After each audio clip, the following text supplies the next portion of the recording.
All right, we are going to begin. We're in Isaiah chapter 2, beginning in verse 6. So I want to remind you that we have been dealing specifically with the discussion of judgment, or at least we were. Chapter 1 talked about judgment in Israel. The end of chapter 1 talked fairly extensively about judgment in Judah.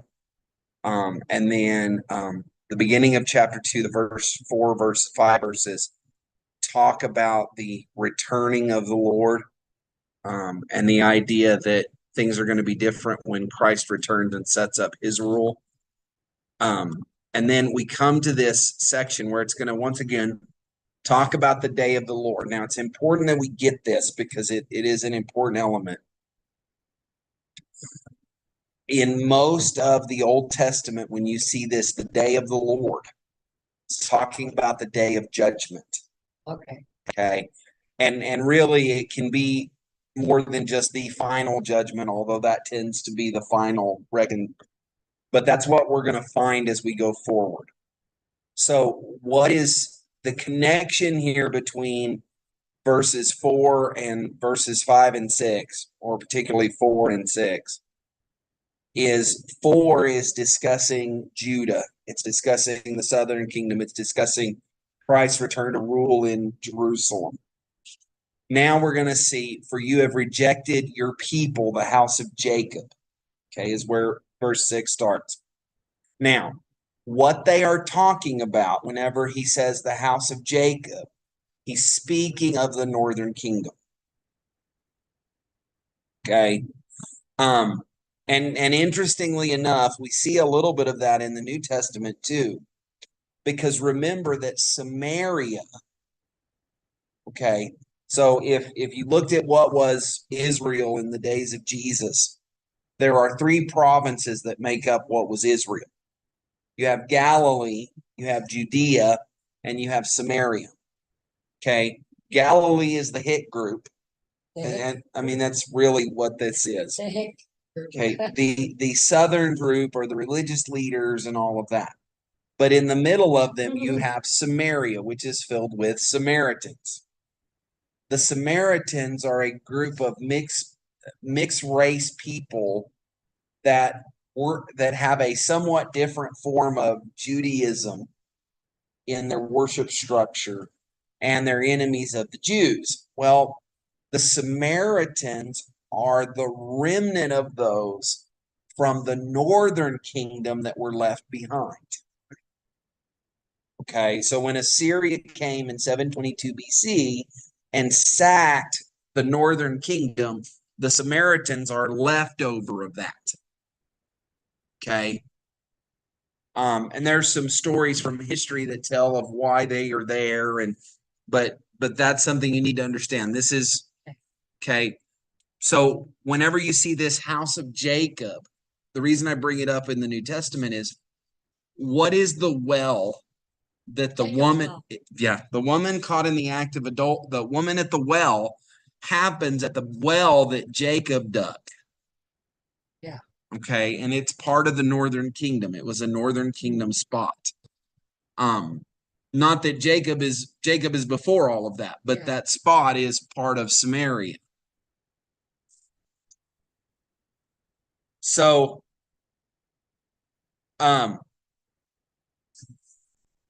so now we're looking at this idea, and it says, so for you have rejected your people, the house of Jacob. So he's speaking to the southern kingdom, and he is speaking about the northern kingdom. You've rejected your people, the house of Jacob. Because, and the reason you've forsaken them is because they are full of things from the east. Okay. Now, when he says this, what he is specifically talking about are the idols of the Babylonians, the Assyrians. Okay. It's talking about idolatry, full of things from the east and of fortune tellers like the Philistines. And they strike hands with the children of foreigners. They make deals with foreigners. They intermarry. Mine says they made alliances with Okay. So Their land is filled with silver and gold, and there's no end of their treasures. And their land is filled with horses, and there's no end of their chariots. So one of the things that God is getting into is that the northern kingdom looks like it's more powerful at this point. They have all this wealth. They have all these horses. They have all these chariots. Okay. Their land is filled with idols. They bow down to the work of their hands, to what their own fingers have made. Okay. So we see this picture and we see, okay, you've rejected the northern kingdom. Their land is full of idols. It's full of soothsayers and fortune tellers, and they chase after wealth, and they chase after horses. They chase after idols. Okay. But then it says, so man is humbled. So what he's saying is there will come a day where they'll be humbled. There'll come a day that they will be humiliated. Might be a better way to say it. And each one is brought low. Do not forgive them. Okay. Enter into the rock and hide in the dust from before the terror of the Lord and from the splendor of his majesty. The haughty looks of man shall be brought low, and the lofty pride of men shall be humbled, and the Lord alone will be exalted in that day. Now notice, in that day. So in the day of God's judgment, no pride will last. No, okay. There'll be no haughty looks. They'll be brought low. They'll be humbled. Okay. And then it goes on in verse 12. For the Lord of hosts has a day. So this is a very important thing that we need to get into, because it comes back to this idea of the day of the Lord. There is a time set aside for God to move in power against those who have rejected him, against those who have chosen not to follow him. And so it is important that we understand that that is an element here that we need to understand. The Lord of hosts has a day. He has a day on the calendar set where he is going to come against the proud and the lofty. He's going to come against all that has been lifted up. Okay, against the cedars of Lebanon, lofty and lifted up, and against all the oaks of Bashan. Okay, against all the lofty mountains and against all the uplifted hills. So here is an interesting element to this, because it's going to come back up later. So now, as God is speaking of this day, he begins to speak of other nations who are going to get caught up in it. Okay, and the main one is the nation to the north of Israel, which is Lebanon. Okay. In about 6 or 7 chapters, we're going to come to a very interesting discussion about Israel and about Lebanon. Okay. Israel and Lebanon have come to the point they've made a treaty with one another, and they're going to attack Judah. And so the king of Judah gets ready to call on Egypt to help them. And God says, no, don't do that. You're not to do that. And so the prophet Isaiah goes to the king of Judah at the time and says, look, don't worry about them. I'm going to take care of them. Okay, and even go so far as to say, ask for a sign that's going to prove to you that this is what's going to happen. Okay. So this is a major element of the first few chapters of Isaiah, is this kind of looming threat of Lebanon and of the northern kingdom of Israel. Why? Because they have fallen away from the Lord, and Judah is not completely fallen away yet. Okay. They're not in the best place, but they're going to have a king come a little later that's going to bring them kind of out of it. Okay. But so when we see this day of the Lord, The day of the Lord later is brought to come to mean the final judgment. But in this case, what it's talking about, or almost certainly the first instance it's discussing, is the Assyrians coming in and destroying the northern kingdom of Israel. To the day of judgment. Okay. So, Lebanon, which is lofty and lifted up, and the oaks of Bashan. So he's talking about trees that are big and part of power. Against all the uplifted hills, against every high tower, against every fortified wall, against all the ships of Tarshish, and against all the beautiful craft. Okay, he's going to come against all the things that man has done in rebellion to him. All of their fortifications, all of their power, all of their wealth. And then it says, and the haughtiness of man shall be humbled, and the lofty pride of men shall be brought low, and the Lord alone will be exalted in that day. Okay, I'm going to prove that I'm the big guy on campus. I'm the big guy. Last time we did that was in Israel or Egypt, I mean. Okay, and the idols shall utterly pass away, and the people shall enter the caves of the rocks and the holes of the ground from before the terror of the Lord and from the splendor of his majesty, when he rises to terrify the earth. Now, like I said, this is kind of a double thing, because we are also dealing with the end. Okay. Remember, in Revelation, it talks about there being a great earthquake, and it says that men hid their faces in the rocks to avoid the Lamb. Okay. That's where this comes from. That's part of this imagery. So in the near term, we're talking about the destruction of the northern kingdom in Lebanon by the Assyrians. In the far term, we're talking about the return of the Lord and his final judgment on the earth. Okay. But in both places, as these places are destroyed and as these haughty people are thrown down, God will receive glory. Okay. Now, the funny thing on this is when we talk about Assyria particularly, it wasn't that Assyria honored God. Okay. They were wicked as well. God just used them. They were a tool. Yeah. Okay.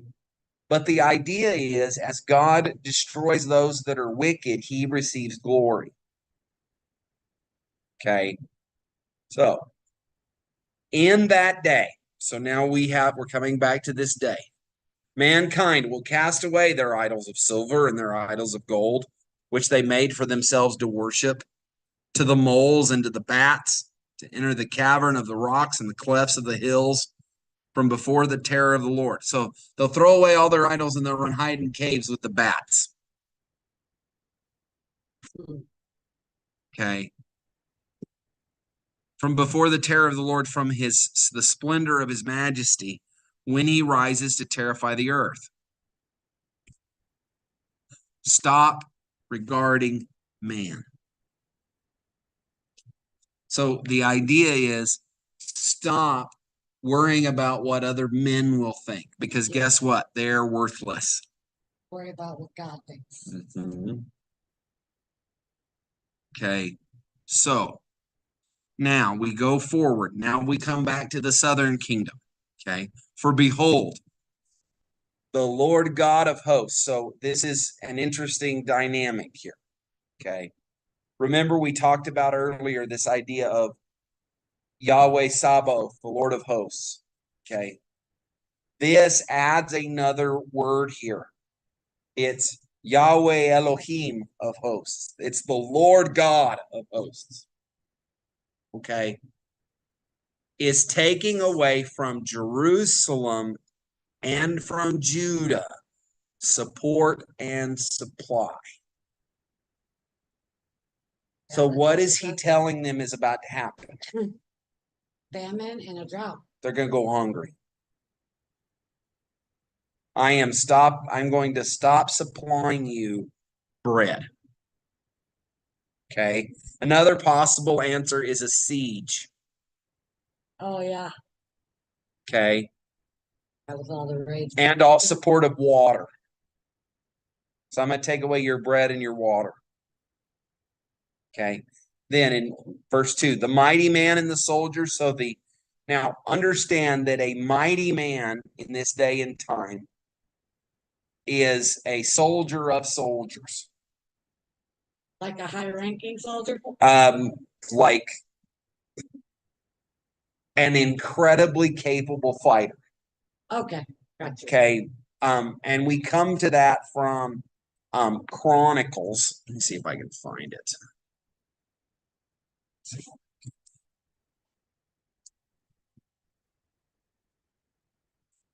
Okay. So, 2 Samuel chapter 23, verse 8. Okay. So it says, these are the names of the mighty men whom David had. Okay. Josheb-Bashebeth, the Tachamonite. Okay. And it goes through these. Now, down here, let me find one of these. Okay, so we have the three mighty men, and then right under them, we have a group of 30 who are not quite the mighty men, but they're skilled. Okay. So it says in next, okay. So okay. And 3 of the 30 chief men. So this is a little under the mighty men. Okay. Went down and came about harvest time to David at the cave of Adullam, when a band of Philistines was encamped in the valley of Rephaim. David was then in the stronghold, and the garrison of the Philistines was then at Bethlehem. And David said longingly, oh, that someone would give me water to drink from the well of Bethlehem that is by the gate. Okay. Then the 3 mighty men broke through the camp of the Philistines and drew water out of the well of Bethlehem that was by the gate, and carried and brought it to David. So 3 men bust through the entire Philistine army to go get David water.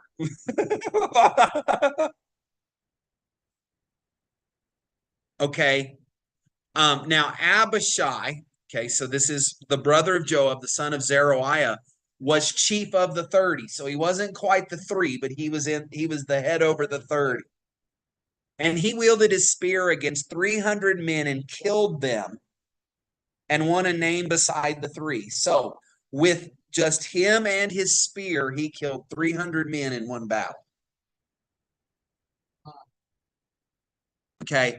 But it says, but he didn't quite attain the 3. So he still wasn't one of the 3 mighty men. So they must have done really good. One of the mighty men killed another one of Goliath's brothers. Oh. That is a big deal. They were a big deal. Okay. So the thing I think of from my own life and all is the Lord of the Rings and some of the characters from the Fellowship, and how they're set on by an army, and yet they can, they can wipe out an army almost single-handed. And that's what a mighty man was. He was the best of the soldiers. Yeah, Samson would have been a mighty man. Okay. But, okay, the mighty man and the soldier, the judge and the prophet. So notice how he's doing this. The leaders of the war, the leaders of the religion, the diviner and the elder, the captain of 50 and the man of rank. And so actually what he's doing is he's setting both from the highest rank to the lowest. So from the mighty man to the soldier, from the judge who's a leader and the prophet who speaks for God, the diviner and the elder, the captain of 50 and the man of rank. So all the leaders, the counselor and the skilled magician and the expert in charms. I will make children their princes, and infants shall rule over them. And the people will oppress one another, everyone his fellow, and everyone his neighbor. The youth will be insolent to the elder, and the despised to the honorable. Okay, so what is he saying? He's saying it's going to get bad. Real bad. I'm going to take away bread. Nobody's going to have enough to eat. Nobody's going to have water to drink. And by the way, later in Isaiah, even, and certainly in Jeremiah, they discuss the fact that it gets so bad that when a member of the family would die in the middle of the sieges that took over the northern kingdom and then later take over Jerusalem, they're eating their dead. They're eating their children to survive. Okay. So for a man, okay, will take hold of his brother in the house of his father, saying, "Hey, you have a cloak, you'll be our leader. And this heap of ruins shall be under your rule." So the random guy goes, "Hey, you've got a jacket, you're king." Yep. Doing better than me, your head. That would not be fun. Nope, about 3 days. Yeah. In that day, he will speak out, saying, and it's really talking about the Lord, "I will not be a healer." Or no, I'm sorry, it's talking about this guy who's in a rule. Then he'll speak out, saying, "I'm not a healer. In my house, there's neither bread nor cloak. You shall not make me leader of the people." No one's going to want to lead because there's nothing to lead. Okay. So he's speaking of civil unrest. He's speaking of famine and the lack of water and siege and all the leaders being gone. And by the way, don't miss that this is well down the line here. But whenever you look at the Babylonian captivity, okay, they come 3 times. Okay, Israel rebels. So Babylon comes the first time. They take the royal family and all of the really high-ranking people in Israel, and they take them back to Babylon. And then they set a lesser member of the royal family up as the king. He's really a governor. A patsy. Uh-huh. Then that guy gets a little big for his britches and decides to revolt, and they come again. The second time they come, they kill that guy, and they take away all the best of what's left. So now you're talking about the merchants and the traders and all that kind of stuff. And then they set a new king. Well, he breaks the covenant he's made with Babylon, and they come again. And that time they wipe the whole thing out. But notice this, the ones that are already in Babylon. Right. But notice the way this works. This is kind of what he's saying. He's saying it's going to get to a point where so many people have been carried off into captivity or killed or whatever is going to happen to them that the way they're going to decide who's the next leader is, "Oh, look, you have a jacket." You're it. Because there's no good candidates left. Yeah. I saw a bit off of a old TV show from when I was a kid. But do you remember the TV show Dinosaurs is an old, and they had a big deal about an election, and it was here are your 2 choices, the crazy guy or the guy who doesn't know who he is. And he goes, history's going to judge us that we couldn't come up with better candidates than this. But that's what we're talking about. We're talking about a situation. And by the way, don't miss the ramification here. We're talking about a situation where there is no quality people willing to lead.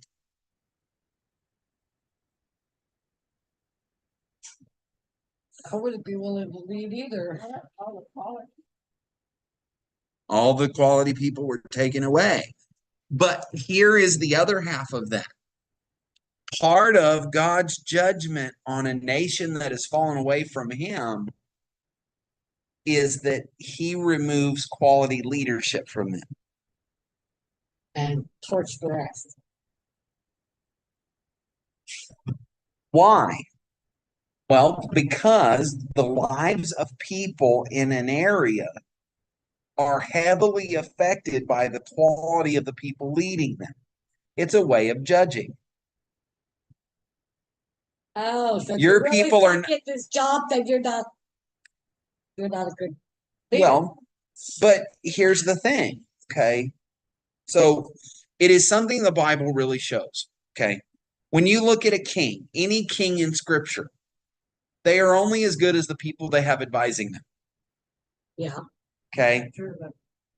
That's true of every government entity. Okay, but you go in and you look at while David had quality advisors, he did really well. Yeah. Okay, when he got a little too big for his britches, he messed up. But what is the thing that turns him from his huge mistake? A quality advisor. Nathan the priest, who was a man that he trusted enough to listen to, Yeah. comes and says, "Hey, here's what God has told me to tell you." And David listens and he repents and he comes back to the Lord. Things don't go great for him, but he comes back into a relationship with the Lord. When you go in and look at kings like, and maybe the best one is is the guy in Persia or in Babylon after the Babylonians fall. King, after Nebuchadnezzar. What is it? It's Cyrus is the king, but it's Darius, I think, is the general who's over Babylon itself. They don't like Daniel. His advisors don't like Daniel. Okay, and the way it works is this governor has a set of advisors. Daniel is amongst those. And he has kind of been raised to the highest place amongst those because he gives really good advice. Yeah. He's very intelligent. He can tell dreams, and God has given him wisdom. The rest of the advisors are frustrated because they're not higher up the rank. So they come to the king when Daniel's not there and say, "Hey, I've got a really great idea. We think you're wonderful, and we know the people think you're wonderful too, but I think we need to give them an opportunity to show it. So let's set a decree that says that for the next 30 days, no one can pray to anyone but you." No, and that'll trip him up. Because, and it says absolutely plainly in the story of Daniel, that they had looked for somewhere where he was. And by the way, let's make sure we understand. They looked, okay, is he embezzling? Okay, no, he's not embezzling. Is he giving bad advice? No, he's not giving bad advice.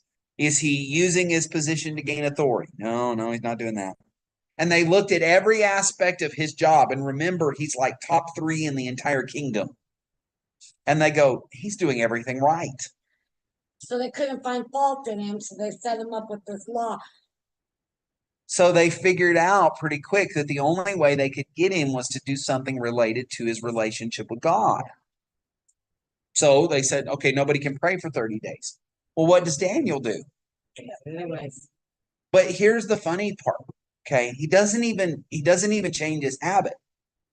So you could see the idea that maybe he would shut the windows and the doors so no one could see him pray, but it doesn't. It says exactly the way he always did. He opened the windows, opened the door, faced Jerusalem, and prayed. And they caught him. Of course. Okay. Now He what? wasn't hiding. The king immediately recognizes once Daniel's been arrested, that this was a plot. Oh, okay. But he had already made a decree he couldn't take back. But he's the king. Why can't he take it back? It says very specifically that once you write a decree in the law of the Medes and the Persians, it cannot be removed, even by the king. Shoot. If you make a decree, you can't even take it back. Yeah. It's there. It's there. It's there. Yeah. No takesy backsies. Because Esther deals with that too. Oh, God. Okay. Haman tricks the king into making a decree to have a day to slaughter all the Jews. And when his plot is foiled, what the king has to do is say, okay, I can't take back the one that I already did. So what I will do is I'll make a new decree saying that the Jews can fight back. Okay. So at least they got an equal opportunity of survival. And they stomped them. The Israelites stomped them. But understand that we see this moment where the king finally recognizes what they've done to him. And he's about to lose his best guy because he listened to the wrong people. But God spares Daniel overnight. But it says something very interesting about the king in the Persian king of Babylon. It says that he went back to his room and fasted all night. And there's at least a little bit of an indication that he may have actually tried to pray to Daniel's God to save him. Okay. Daniel comes out of the lion's den after spending the whole night. And then just to prove that They feed the lions. that the lions weren't, way too full to eat overnight, they take the guys who had made him do the law and they throw them in the lion's den, and it says they don't hit the ground before the lions are on. Dang. But the key here, and the reason it fits in with this discussion, is that whenever you have leaders who are not of quality. I don't know why Joe Biden keeps popping in my head. Well, but here's the thing. If I'm going to be honest, is Trump that much better? No, but at least he can follow conversation. But it's so frustrating. But notice the picture, and I bring it back to this. If I were to be honest, okay, and I don't want to be overly political, but if I was to be honest, in my entire lifetime as a voter, so from the time I was 18 years old and could vote, I have never had a presidential race where I was voting for a candidate. I'm always voting against a candidate. It's always the lesser of two evils. And I'm going to rephrase it, the lesser of two morons. Okay. Have there been some presidents that I liked more than others? Yes. But as far as it goes, the truth of the matter is we are in a position as a nation, and I think it is because we as a nation have rejected the Lord, that we are beginning to see a situation like this where, well, you're richer than me, so why don't you lead the country? Okay, let's be fair. 30 years ago, 40 years ago, a man like Trump would have been laughed at for trying to run for president. 100% would be laughed right out the door. Okay, if he was in the, and some don't like him either, but if he was in the primaries with some of the guys from earlier in our nation's history, he'd have been laughed at. Okay, but when you don't have any better option. Yeah, that's true.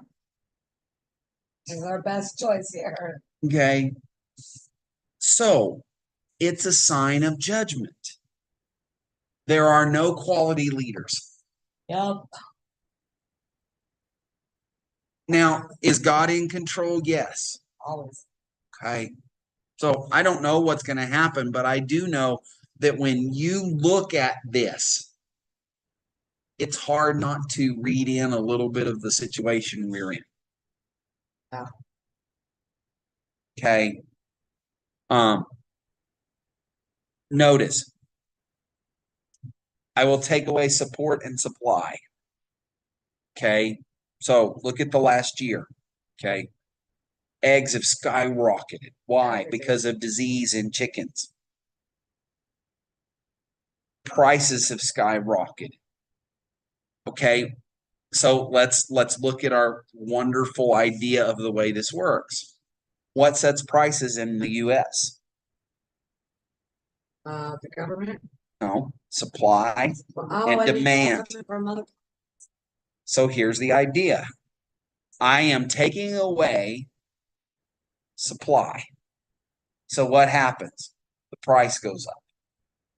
So when he says this, he's talking about things like inflation. He's talking about things being expensive. In fact, in the New Testament, he's even more specific when he gets to one of the horses in Revelation, he talks about being able to buy a loaf of bread for a day's wage. Yeah. That's So, crazy. so count that. At current minimum wage here, which is about $12, if you work 8 hours, you make around $100 a day before taxes. Which means that what that is saying is that a loaf of bread is going to cost you $80 to $100. Well, I always get shocked when people buy fruit over like in Japan, and like one apple is like $50. Like it's outrageously So expensive. understand that the idea of this, once again, supply. Okay. Signs of the removal of the protection of God includes a reduction in supply, a reduction in moral. Okay, look, people will oppress one another. Nobody's going to care about anybody else. Okay. Bad leadership. Okay. And he goes on. For Jerusalem has stumbled and Judah has fallen, because their speech and their deeds are against the Lord, defying his glorious presence. So why are these things happening? Because Judah has not followed the Lord.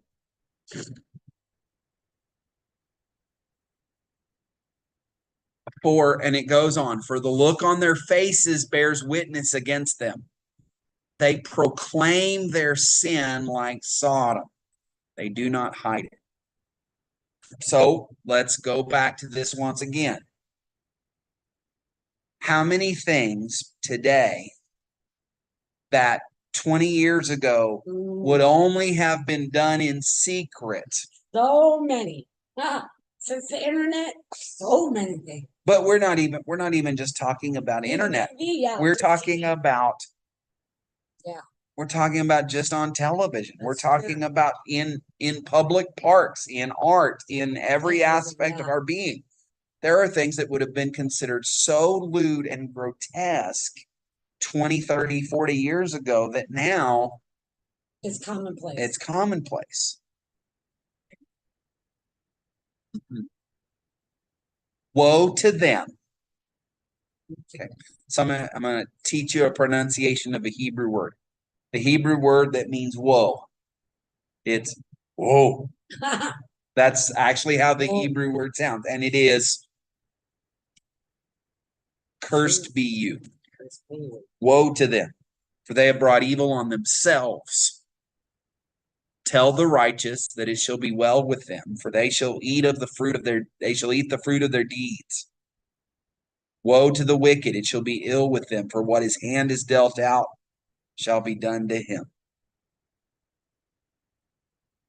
So, and by the way, this is a very, very serious discussion here. Okay. Who were the people taken away in the Babylonian captivity? Now, they weren't all righteous, but some of them were. Yeah. And then God protected them in a foreign land. Like that professional now. But whenever the first group was taken, do you know what the people left said? Oh, God has finally judged and taken away the wicked people. When it was totally the other way around. It's totally okay. My people. Okay, so verse 12. Infants are their oppressors, and women rule over them. O my people, your guides mislead you, and they have swallowed up the course of your paths. Okay, you are being led to your destruction.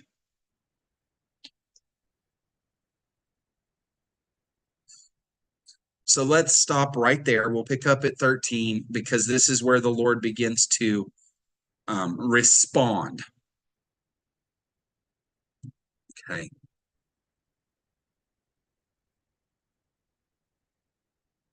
Awesome. I know this is kind of repetitive and all that here, but it will.